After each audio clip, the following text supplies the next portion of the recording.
மாநில அதிமுக செயலாளர் அன்பழகன் செய்தியாளர் சந்திப்பின் பொழுது கூறுகையில், புதுச்சேரி தொழில்நுட்ப பல்கலைக்கழகத்தில் கடந்த 11ஆம் தேதி மாலை 5 மணி அளவில் அந்த விடுதியில் தங்கியிருந்து கல்வி பயிலும் வெளிமாநில மாணவி ஒருவர் கல்லூரிக்கு சம்பந்தம் இல்லாத 4 நபர்களால் தாக்கப்பட்டுள்ளார். அவர் அன்று இரவு சுமார் 10 மணி அளவில் இந்திரா காந்தி மருத்துவக் கல்லூரியில் பிறர் தாக்கியதால் ஏற்பட்ட காயத்திற்காக சிகிச்சை பெற்று திரும்பியுள்ளார். இது புதுச்சேரி மாநிலத்திற்கு இழுக்கை ஏற்படுத்தும் செயலாகும். உண்மையில் இந்த பிரச்சனையில் பல்கலைக்கழக மாணவி பாலியல் ரீதியில் துன்புறுத்தப்பட்டாரா அல்லது சாதாரணமாக திடீரென ஏற்பட்ட பிரச்சனையால் தாக்கப்பட்டாரா? 11ஆம் தேதியே மருத்துவமனைக்கு சிகிச்சையின் போது எம்எல்சி போடப்படும். வழக்கு பதிவு செய்யாமல் காலம் கடந்து 3 நாட்களுக்கு பிறகு மாணவி தாக்கப்பட்டதை தவிர்த்து வேறு பிரிவுகளில் 14ஆம் தேதி வழக்கு பதிவு செய்யப்பட்டுள்ளது. வழக்கு பதிவு செய்யப்பட்டுள்ளதில் வேறு உள்நோக்கம் இல்லை என்றாலும் பல்வேறு கேள்விகளுக்கு இடம் அளிப்பதாக உள்ளது என்று தெரிவித்துள்ளார்.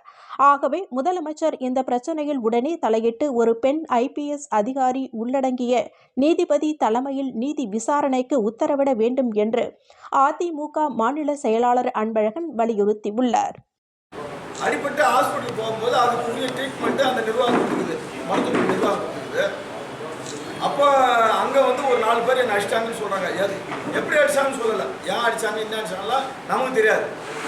அது வந்து அந்த அந்த வந்து சம்மந்தப்பட்ட மாணவிக்கு மருத்துவருக்கு தான் தெரியும் எப்படி அடித்தாங்க, எதனால் அடித்தாங்கன்னு தெரியும். ஆனால் அடித்ததற்கு உண்டான வழக்கு கூட இந்த காவல்துறை வந்து போடாமல் சும்மா அத்துமீறி உள்ள நுழைஞ்சு ஆபாசமாக திட்டம்தான் ஒரு 4 பேர் மேலே வந்து செக்ஷன் 296 இன்னும் கொஞ்சம் பெருமாடி சொல்லணும்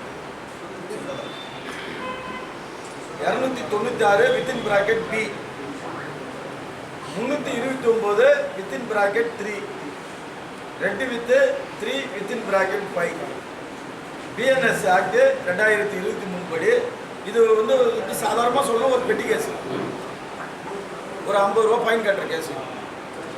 இந்த கேஸில் இதில் வந்து காவல்துறை வந்து வழக்கு பதிவு செஞ்சுக்கிறாங்க. ஆனால் தினசரி வந்து செய்தித்தாள்களும் தொலைக்காட்சி நிறுவனங்களும் இந்த பிரச்சனை பூதாகரமாக ஆக்கின்னு போகும்போது இந்த அரசு வந்து இந்த பிரச்சனையில் வந்து பாராமுகமாக இருப்பது வந்து ஒரு தவறான பல முன்னுதாரணங்களை வந்து கொண்டு வருவதாக ஆகிடும்.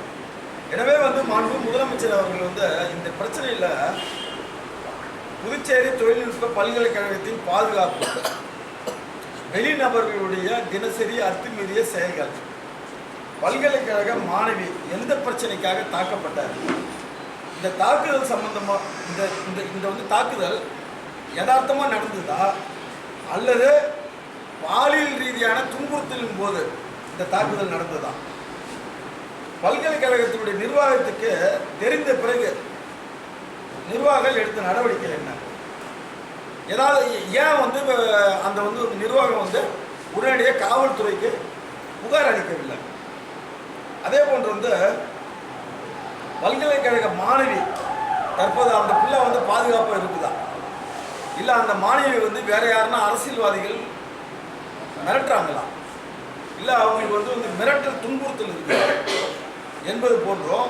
அதே போன்று வந்து அந்த பிள்ளைக்கு வந்து மருத்துவம் பார்த்த டாக்டரிடம் அந்த அந்த அந்த மாணவி என்ன சொல்லிக்கிறாங்க, யார் யார் மாதிரிலாம் அதாவது வந்து எதனால் தாக்கப்பட்டேன்னு அப்படின்னு சொல்லிக்கிறாங்க. இது போன்ற அனைத்து விசாரணைகளையும் அனைத்து நேர்மையான அனைத்து விசாரணைகளையும் இப்போ காவல்துறையில் இருக்கக்கூடிய ஒரு பெண் IPS அதிகாரி உள்ளடக்கிய ஒரு நீதிபதி தலைமையிலான நீதிமன்றத்தினுடைய உயர்மட்ட விசாரணைக்கு மாண்பு முதலமைச்சர் அவர்கள் உத்தரவிடுகிறார். அடிப்பட்ட